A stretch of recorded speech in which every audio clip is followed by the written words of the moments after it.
na komba kwanza subiri. Oya HP Sendo, vipo wapi tajiri? Nataka nichukue kiatu mwanangu hatari, nataka niingie nacho mtaani nikatambe mali.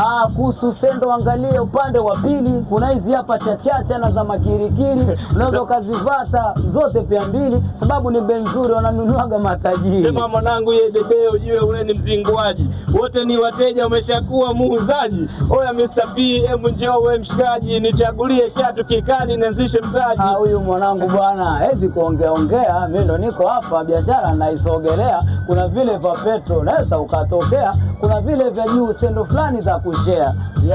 Ziko fresh zile za kushare, sema naona vya kidozi vipo mpaka vya kuogea. Vipi kama hiki au nimekosea? Naweza nikajaribisha kidogo nikaongelea. Kinaitwa Polo. Hichi kiatu niliona mara mwisho kwenye movie ya Vietnam afu Sterling Gibolo. Alafu istoshe hichi kiatu unaweza ukatamba nacho kuanza leo kesho na maanisha di tomorrow.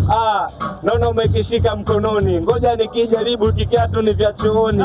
Toa kwanza mfuko, hebu weke huko, nataka nikijaribu alafu nitoe madusko. Hebu kwanza vaa, ona kilivyo kupendeza mwanangu, kama sio Mongo yani Muingereza. Yani hapo ukikiacha utakoja cheza, kichukue mwanangu, kifupi yamekupendeza. We muongo mwanangu unanipoteza, viatu ni vikubwa sinaona vimenimeza. Mimi navivua bwana, sijajikweza, sema yote kwa yote Mr. P na kupongeza. Kuna hivi vya huku nimeanza kuviona mbali, vinaitwa sijui Zara hatari. Ukivijaribu hivi unaweza ukafika mbali, afu vivae bana, baadaye kuna sherehe awali. Hakuna noma, baadaye sherehe awali. Sorry da, siwezi kujaribisha mkali. Hivi viatu juu na virudishia bwana, sijakuja nunua, nimekuja kwa salimia. Ile duka bana ni mwenetu ametisha, ndo maana kila siku nalikuta hapa namuungisha. Si unajua ni burudani, tunaburudisha. Nimeshangaa kukuona Mabibo nawe unakatisha. Mabibo nakatisha kwa sababu niko msafi. Unajua mchiza na force kozi homu sio safi.